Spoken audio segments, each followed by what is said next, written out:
All right, so let's jump into this deep dive today. And, the source material you sent over is really interesting. Yeah. It's Rich Dad, Poor Dad for Teens by Robert Kiyosaki and Sharon Lechter. Right. And one of the most interesting things about this book is the way they frame it Yeah. as this conversation between a rich dad and a poor dad. Yeah, it's brilliant. You're right away drawn in. Yeah. You're like in this debate between two people with very different outlooks. Exactly. And it makes you kind of think, like, whose advice am I going to take here? Exactly. What path am I going to choose? Yeah. And one of the things that really stood out to me at the very beginning Yeah. was this emphasis from Rich Dad about choosing jobs based on learning potential, Absolutely. not just on the paycheck. It's about long term. Yeah. It's like investing in yourself. Yeah. The skills that you learn are really valuable. Right. It's not just about trading time for money. Yeah. It's about developing yourself. Exactly. And they have this great analogy of a hamster wheel to illustrate this trap that so many people fall into. Yeah, you're running and running, Yeah. but you're kind of stuck in the same place financially. Yeah. Just trying to cover the bills. Yeah, and it's really, it's a powerful image that they use. It is. And they even mention that line from Jerry Maguire. Oh, yeah. I'd like to, but I'm due for a promotion in 3 months. Right. It's that fear of leaving what feels like a secure path, Yeah, even if it's not really leading you anywhere you want to go. exactly. So, I mean, it really makes you think about your own career path, right? Yeah. Are you on that hamster wheel? Yeah. Are you focused on growing? Or are you investing in your own skills? That's the question. Another thing they really emphasized that I thought was a little bit of a wake-up call Yeah, was this whole idea about the future of pensions. Yeah, it's not looking good. Yeah, and they basically point out that traditional retirement plans Yeah. might not be as secure as people think they are. Yeah, they're not the safety net that they once were. Right. I mean, they point out like 50% of the workforce today Wow. doesn't even have a pension. Yeah. And the ones that do, 75, 80%, Oh, wow. they're basically ineffective. It's really scary. And they even quote from this book, Oh, yeah. The Retirement Myth by Craig S. Kerpel. Right. And it's a pretty intense quote. He Yeah. says, if baby boomers discover they don't have enough money to live on when they're older, they can always blow their brains out. It's pretty heavy. Yeah, it's a bit dark, It is. but it really highlights that potential for insecurity, right? Totally. And Yeah. especially with the shift from defined benefit plans to 401ks, Yeah, there's a lot more responsibility right. put on individuals. And risk. Yeah, exactly. So it's a huge shift. It is. And something younger generations really need to be aware of. Yeah, absolutely. So we're kind of seeing this pattern here, right? Yeah. That maybe the idea of a secure job Yeah. and a traditional pension Yeah. isn't what it used to be. It's not. So then the book kind of shifts gears a little bit Okay. and talks about how important business acumen is, Yes. just as important as technical skills. Totally. And they tell this story that I thought was fascinating Oh, yeah. about a talented artist Right. who inherits some money, Okay. but he doesn't have any business knowledge. Uh-oh. And so he basically ends up putting all this money into advertising. Oh, no. That doesn't work. Oh, gosh. And he loses it all. Wow. So he basically built a better hamburger, Right. but didn't know how to sell it. Exactly. Yeah. It's like having a great product, Yeah. but no marketing, No sales. no systems. Yeah, you need the whole package. Yeah, you need that business understanding Absolutely. to really turn your talent into wealth. Right. You got to know how to convert that For skill sure. into something profitable. So it's not enough to just be great at what you do. Mhm. You got to understand how to leverage those skills Yeah. in a business context. Exactly. Now, another interesting contrast Yeah. between rich dad and poor dad is this whole idea of specialization Oh, right. versus versatility in your career.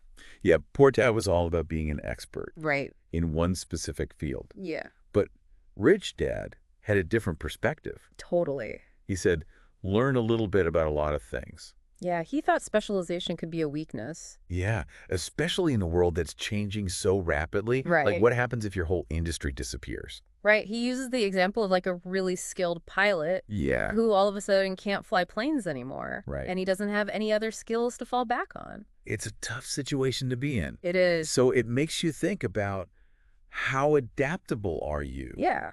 Could you pivot to a different industry if you had to? That's a really good question. It is. So we've talked about choosing jobs for learning potential, Right. this changing landscape of retirement plans, Yeah, the importance of business acumen, absolutely. and then specialization versus versatility. And now the book really dives into 5 key reasons Okay. why people struggle to build wealth, Interesting. even when they kind of understand these basic financial concepts. Yeah, I'm curious. And the first one is fear, Oh, yeah. specifically fear of losing money. That's a big one. It is. And Kiyosaki actually says Yeah. everyone experiences this. Even wealthy people. Even the wealth, yeah. Yeah. But it's how you handle it that matters. Right. And he has this really interesting take. He actually encourages people to adopt this What is it? Texan mentality Okay. when it comes to risk and failure. Interesting. So he's not saying be reckless, Right. but be willing to take calculated risks. Right. You know, Yeah. be bold in your pursuits. Be bold. And if you lose, Yeah.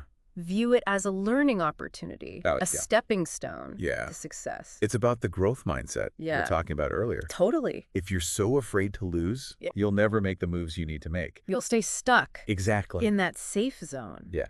And Yeah. he points out that that's not where wealth is built. Right. So it's a really good question to think about, you know. Yeah. What's your relationship with failure? Mm. Does it paralyze you Yeah. or does it motivate you? Big questions.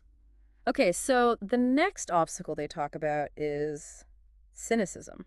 Ooh, cynicism. Yeah, that's a tough one. Yeah, it's like the Chicken Little syndrome, right? Oh, yeah. The sky is always falling. Yeah, always something to worry about. These are the people who will tell you why something won't work. Yeah, they focus on all the negatives. They let that doubt hold them back. Yeah, and Kiyosaki tells some great stories about this. Oh, yeah, he does. Like about that friend who passed on a real estate deal. Right, because his neighbor told him it was a bad idea. And the neighbor wasn't even an investor. Not all. Yeah. And then there's that time he was getting like a 16% return Yeah. on tax lien certificates. Yeah. And everyone was like, Oh, it's so risky. you're crazy. But they never even invested in them. Right. It just shows how cynicism, Yeah. often fueled by like misinformation, Yeah. can really derail you Yeah. from making good choices. Totally. And so it's about turning out the noise right, Yes. doing your own research, And absolutely. trusting your own analysis. Be informed. Yeah, and don't let the fear-mongering of others Yeah. dictate your choices. Okay. Take control of your own decisions. Okay, the third obstacle they discuss is a little more subtle. Okay. It's this idea of laziness.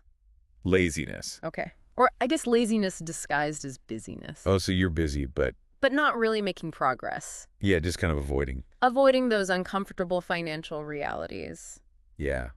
I could see that. Like you're running on a treadmill. Yeah, you're expending energy, Yeah. but going nowhere. But you're not going anywhere. Yeah. And what's really fascinating Yeah. is Rich Dad's perspective on greed. Greed. Okay. He actually flips the script on it Oh, interesting. and argues that it can be a powerful motivator Right. for positive change. Mm. So he's not talking about greed in a negative sense. Right. He's talking about that burning desire Okay. for something better, Yeah. that ambition that drives you to take action. Okay, so instead of saying, Yeah. I can't afford it. Right, which shuts down possibilities. Right, yeah. He encourages the question, how can I afford it? Oh, that's a good one. It's a subtle shift, Yeah, but it changes your whole approach. it does. It forces you to be creative, Yeah. to find solutions, to Right. look for opportunities. Yeah. It's about tapping into your what's in it for me, UYFM. your why I'm at. Right. Right. Everyone has something that drives them, Yeah. something they deeply desire. Totally. So the question is, what's yours? And Yeah. how can you use that Yeah. to fuel your financial goals? That's a great question to think about. It is. Yeah. Okay, next up is bad habits. Bad habits, all right. And this goes beyond just like overspending. Yeah. It's about those ingrained patterns Yeah. that keep people stuck. Yeah, and a cycle of struggle. Right. And Kiyosaki really challenges this idea And what? of paying everyone else first. Oh, yeah. The bills. The government. The government, everyone but yourself. Right. And his rich dad had a totally different approach. What was that? He said, pay yourself first. Even if you're short on cash. Yeah. Which sounds counterintuitive, right? It does. But the logic is Yeah. it forces you to get creative, Okay. to find other sources of income, Right. to cover your obligations. So it's like turning up the heat a little bit Yeah, you're putting the pressure on yourself. to find the solution. Right. Instead of just being complacent, Right. working to pay bills. Yeah, just getting by. You're motivated to generate more money. Okay. And the book actually contrasts this Yeah. with the typical financial statement Right. of someone who pays themselves If last. there's anything left over. Right, and often there's not. Yeah. It's just this cycle. Of working and paying bills. Yeah, and never getting ahead. Right. Another bad habit they point out is dipping into savings Oh, yeah. to cover expenses. Yeah, that's a common one. Yeah, whereas wealthy individuals Yeah. view savings as a tool. To make more money. Yeah, to generate income. Not to cover overspending. Exactly. Okay. So it's another good question to ask yourself. Yeah. How are you using your savings Right. to build wealth Right. or to just maintain your lifestyle? Mm. Okay, the fifth and final obstacle they discuss Right. is arrogance. Arrogance. And this isn't about confidence. Okay. He actually defines arrogance How does he define it? as ego plus ignorance. Ego plus ignorance. It's that dangerous combination of overconfidence Right. and a lack of awareness about what you don't know. What you don't know. And that can really prevent you from learning, Absolutely. from seeking out advice. Yeah, you think you know it all. You're not open to new information. You're not. Yeah. And he shares another gem from Rich Dad, Oh, yeah. who says, what I know makes me money. What I don't know loses me money. Oh, that's good. Yeah, and it's a reminder that There's always more to learn. there's always more to learn, Yeah. especially in the world of finance. Right. It's constantly changing. It is. Yeah. So cultivate that mindset of continuous learning. Be open. Be open to new information. Yeah. And don't let your ego Yeah. get in the way of seeking knowledge. And guidance. And guidance, yeah. Oh, good. So we've explored these 5 major obstacles. Yeah. Big obstacles to building wealth. But the good news is, Yeah. Rich Dad, Poor Dad for teens doesn't just point out the problems, Right. they offer solutions. Oh, good. They actually outline 10 steps 10 steps. to awaken your financial genius. Oh, I like that. And we've touched on a few of them already. Yeah. But beyond the steps themselves, Yeah. there are some really fascinating concepts Okay. woven throughout this book. I'm intrigued. And one that really stood out to me Yeah. was this idea of being an Indian giver, An Indian giver. Okay. which, as they explain it, Yeah. comes from a historical misunderstanding. Okay. But in the context of investing, Right. it's about looking for opportunities Yeah. where you can get your initial investment back quickly Okay. and then essentially end up with a free asset Oh, that's good. that's generating ongoing income. Like what? So it's not about taking things back. Okay. It's about strategizing. Right. They use the example of like buying a condo in foreclosure, Okay. maybe for $50,000. Right. You rent it out. Yeah. You recoup that initial investment in about 3 years. Right. And from that point on, Yeah. the condo is essentially a free cash flow machine. Wow. You got your money back, Yeah. and now you have this asset working for you. That's pretty cool. And they apply the same logic to stocks. You know, strategically moving money Right. into a stock that's praised for growth. Yeah. Riding that wave up, Okay. pulling your initial investment out, Right. and letting the profits continue to work. So you're minimizing risk. Yeah. And maximizing returns. Exactly. That's smart. It's a way to play the game strategically. Yeah. I like that. So as you're thinking about your own investment approach, Yeah. it's a good question to ask yourself. What's that? How fast can I get my money back? Okay. And what will I essentially be getting for free? Mm-hmm. It might open up some really interesting possibilities. It might. And this ties back to this broader point Yeah. about focusing on assets, Right. not luxuries. Not just spending money. Right. It's easy to get caught up Yeah. in those things that don't build lasting wealth. Absolutely. And sometimes even that desire for a luxury Yeah. can be channeled Okay. into an opportunity to build an asset. How so? Kiyosaki tells this story about his friend's son. Who really wanted a car. Of course. And instead of just buying it for him, Yeah. he saw it as this chance Okay. to teach his son about investing. Oh, I like that. So he gave him $3,000 $3,000. to invest in the stock market Okay. with the agreement that once he turned it into $6,000, Yeah. he could use the profits to buy the car. Oh, wow. So he turned the desire for a luxury Yeah. into a lesson about investing. Exactly. Yeah. What a brilliant move. That is brilliant. And think about it. Yeah. That kid's getting a head start Right. on investing at such a young age. Yeah, even if he loses the money, Right. the lessons are invaluable. Exactly. Yeah. And that brings us to one final concept Okay. I wanted to touch on. I'm listening. the importance of having financial heroes. Financial heroes, interesting. It's something we do naturally as Yeah. kids, right? Yeah, we have our athletes, Yeah, our our musician, role models. whoever it might be. Yeah, we look up to them. We study them. We try to be like them. Yeah. We try to emulate them. Yeah. But as adults, we often lose that. We do. We start to think that level of success is unattainable. Yeah, like they're somehow different. Yeah. Yeah. But Kiyosaki argues Yeah. that we need to rekindle that sense of admiration, Okay. especially in the financial realm. So find your financial heroes. Find your financial heroes. Yeah, okay. Find those individuals who are crushing it All right. and study their moves, their Yeah. strategy, It's our mindset. their mindset. Yeah. Yeah. Learn from the best. He talks about learning from Warren Buffett, Oh, yeah. Donald Trump, Right. Peter Lynch, Right. you know, all these people who have achieved incredible success. Right. And he says, Yeah. you know, find those people who make it seem attainable, Yeah. who show you what's possible Yeah. and inspire you To reach your own potential. to reach your own potential. Yeah. They provide a roadmap, A blueprint. a blueprint for action. I like that. So I guess the question is, who are your financial heroes? Mm, Whose footsteps do you want to follow in? that's a good question. Take some time to think about that. Yeah. Identify those people Right. who inspire you and study their journeys. Absolutely. Their success stories Yeah. can light the way for your own. They can. So with that, I think we've covered Yeah. the key takeaways from Rich Dad, Poor Dad for Teens. Great book. It's a book that really challenges you to think differently It does.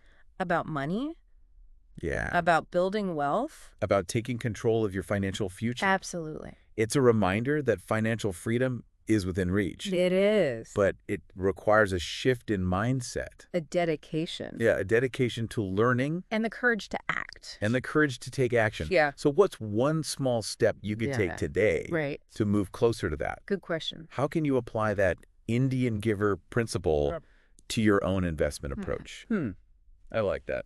Hopefully this deep dive has given you some fresh ideas. Some inspiration. Yeah, and ignited that spark That spark to create the financial future that you envision. that you envision. Yeah. Very good. And remember, it's never too early Or too late. or too late to start. Absolutely. Thanks for joining us on this deep dive. Absolutely. We'll see you next time. Sounds good. And he even quotes Fran Tarkenton, Oh, yeah. that NFL quarterback, I know. who said, winning means being unafraid to lose. Oh, that's good. Right. And that really ties back to this Yeah. whole growth mindset idea. It does. You know, if you're so terrified of losing, Yeah. you're never going to make the moves. You're going to play it safe. You're going to stay stuck. Yeah, and as Kiyosaki points out, Right. that's not how you build wealth. That's not how you build wealth. Yeah. No. So it's a good question to consider. Yeah. How do you view failure?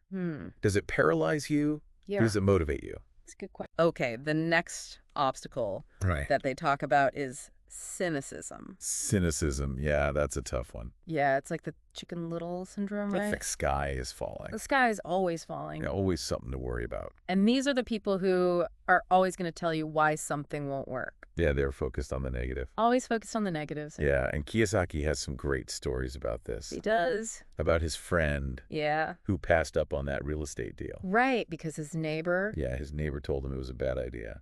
who wasn't even an investor, Yeah, told him it was too risky.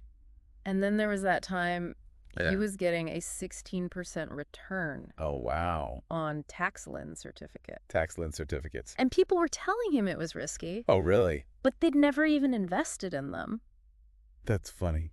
right? So it's like It's like they didn't even know what they were talking about. they didn't know what they were talking about. Yeah, but they were quick to criticize. And it just shows how cynicism, Yeah. which is often fueled by this kind of misinformation It's an information, yeah. or lack of understanding, Right. can really hold you back Yeah. from making sound financial decisions. Absolutely. And so for our listeners, it's really about Yeah. tuning out the noise, Tuning out the noise. doing your research, Doing your research. and trusting your own analysis. Absolutely. Don't let other people's negativity Right. dictate your choices. Make your own informed decisions. Exactly. Okay, the third obstacle they discuss is a little bit more subtle. Oh, okay. I'm intrigued. It's laziness. Laziness. Okay. Or laziness disguised as busyness. Oh, I see. So it's like you're busy, Yeah. but you're not really making progress. You're just kind of spinning your wheels. You're spinning your wheels. Yeah. You're avoiding those uncomfortable financial realities. I can see how that happens. Yeah, it's like running on that treadmill. Yeah, you're working hard, You're working hard, but you're not getting anywhere. but you're not going anywhere. Right. And what I thought was really fascinating Yeah. was Rich Dad's perspective on greed. Greed. That's an interesting one. Yeah, he kind of turns it on its head Totally. and argues that it can be a really powerful motivator. Mm. But he's not talking about greed in a negative sense. Right. He's talking about that burning desire Okay. for something better. Okay. You know, that ambition, that Yeah. drive to take action. So instead of saying, I can't afford it, Right, which shuts down all possibilities. right, you're limiting yourself. You're limiting yourself. Yeah. He encourages people to ask, Okay. how can I afford it? Oh, I like that. It's a subtle shift, It is. but it changes your entire approach. It does force you to think outside the box. Yeah, it forces you to get creative. Yeah, to find solutions. Find the solutions. Yeah. Look for those opportunities. Absolutely. And he talks about tapping into Yeah. your what's in it for me, Your YFM. your YMN, because everyone has something Yeah. that drives them, Absolutely. something they deeply desire. It's about finding that. Right. So what's yours? Yeah. What is it? And how can you use that Yeah. to fuel your financial goals? That's a powerful question. It is. Yeah, for sure. Okay, next up is bad habits. Bad habits. Oh, boy, we all have those. We all have them. And this goes beyond just like overspending. Right. It's about those ingrained patterns. Yeah, those habits that keep us stuck. That keep us stuck. Yeah, in that cycle of struggle. Oh, the cycle of financial struggle. Right. And Kiyosaki really challenges this idea Oh, of yeah. paying everyone else first. Oh, like the bills? Yeah, the bill. Stuck on that? Everyone but yourself. Yeah, I've been guilty of that. And his rich dad had a totally different approach. What was that? He said, pay yourself first. Even if you're short. Even if you're short on cash. Really? Which sounds kind of counterintuitive. It does sound a little crazy. But the logic behind it. Yeah. Is that it forces you to get creative. Okay. To find other sources of income. Right. To cover your obligations.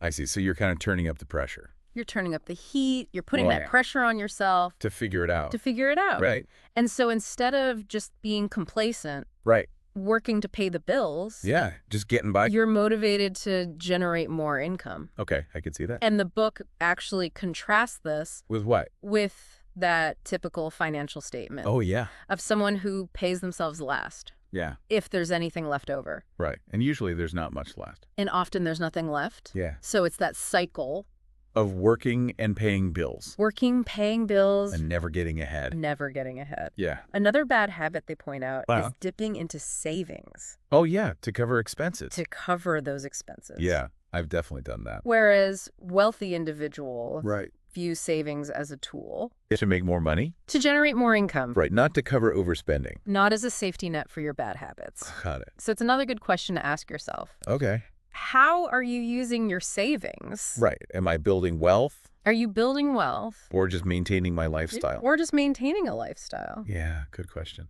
Okay, the fifth and final obstacle they discuss is arrogance.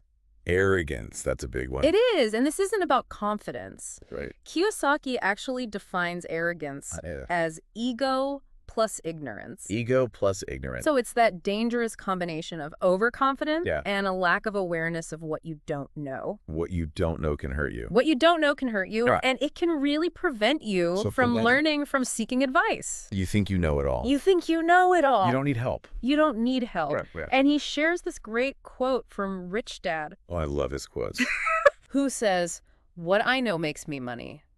What I don't know loses me money." Ooh, that's a good one. Yeah, it's a good reminder Yeah. that there's always more to learn, Especially in finance. especially in finance. The world's always changing. Always changing. So Yeah. cultivate that mindset Stuff what? of continuous learning. Continuous. Being open to new information. Be open. Yeah. And don't let your ego Don't let your ego get in the way get in the way of what? of seeking knowledge and guidance. Absolutely good advice. So we explored all these obstacles, but the book doesn't stop there. It actually gives solutions. Oh, that's good. Yeah, they outline 10 steps to like awaken your financial genius. 10 steps. Wow. And we've kind of touched on a few of them already, but Yeah. I think beyond the steps themselves, Yeah. there are some really fascinating concepts in here. Okay. And one that stood out to me Yeah. was this idea of being an Indian giver, An Indian giver. which they actually point out comes from a historical misunderstanding. Oh, okay. But in the context of investing, it's about looking for opportunities where you can get your money back quickly Okay. and then essentially end up with a free asset that's generating income. Oh, so it's not about taking things back. No, it's about being strategic. Right. Like they use the example of buying a condo in foreclosure, okay. maybe for like $50,000, Right. and you rent it out. Yeah. And in, say, 3 years, Yeah. you recoup that initial investment. Okay. And then from that point on, Yeah. that condo is essentially a free cash flow machine. Wow, you got your money back. You got your money back, and now you have this asset working for you. That's pretty cool. And they apply that same logic to stocks. Okay. You know, strategically moving money in, Yeah. riding that wave up, Yeah, okay. pulling your initial investment out, Right. and letting the profits continue to work. So you're minimizing your risk. Minimizing risk, maximizing return. That's a smart strategy. It is. So I think for our listeners, as they're thinking about their investment approach, Yeah. it's a good question to ask. Yeah, what's that? How fast can I get my money back? Okay. And what am I essentially going to be getting for free? I like that. It might open up some new possibilities. Yeah, it could. And this ties back to this broader point Yeah. of focusing on assets, not luxuries. Right. Yeah. We talked about that before. Yeah. And it's so easy to get caught up Yeah, in those things that don't build lasting wealth. absolutely. But sometimes that desire for a luxury can actually be a good thing. Oh, how so? Well, Kiyosaki tells this story about his friend Okay. whose son really wanted a car. Okay. But instead of just buying it for him, Yeah. he saw it as a chance to teach him about investing. Oh, that's great. So he gave him $3,000 to invest Okay. and said, once you turn this into $6,000, Yeah. you can buy your car. Oh, that's such a good idea. It is, right? He turned that desire for luxury into a lesson Exactly. about building wealth. I love that. And think about it. That kid's getting a head start on investing. At such a young age.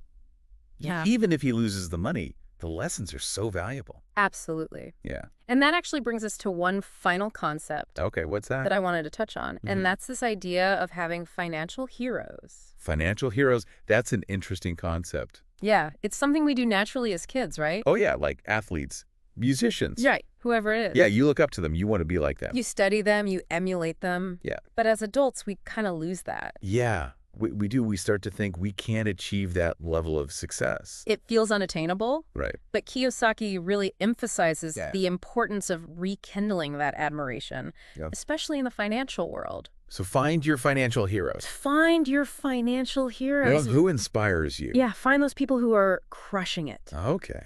and study their moves, their strategies, their mindset. Learn from the best. He talks about learning from Warren Buffett. Oh, yeah. Donald Trump, Peter Lynch. Wow. All these Yeah. people who have achieved Yeah, incredible success. incredible success. Yeah, And he says, find those people who make it seem attainable, right. who show you what's possible, Yeah, and inspire you to reach your own potential. I like that. They provide a roadmap, a blueprint for action. A blueprint. I like that. So the question for our listeners is, Yeah. who are your financial heroes? Hmm. Whose footsteps do you want to follow in? Yeah, that's a great question. Take some time to think about that. Yeah. Identify those people who inspire you Okay. and study their journeys Study their journeys. because their success stories Yeah, can light the way for your own. they can. And with that, I think we've really covered Yeah. the key takeaways from Rich Dad, Poor Dad for Teens. Such a good book. Yeah, it really challenges you to think differently about money, It does. about building wealth, About taking control. about taking control of your financial future. Absolutely. It's a great reminder that financial freedom is achievable, It is. but it takes a shift in mindset. It does. It's a dedication to learning And the courage to act. and the courage to take action. Absolutely. So as always, we like to leave our listeners with something to think about. Okay. What's one small step you can take today Yeah. to move closer to that financial future you envision? Yeah, what's that one step? Thanks for joining us on this deep dive into Rich Dad, Poor Dad for Teens. Absolutely. It's been a pleasure exploring this book with you, Likewise. and we hope you'll join us again next time for another deep dive. Sounds good.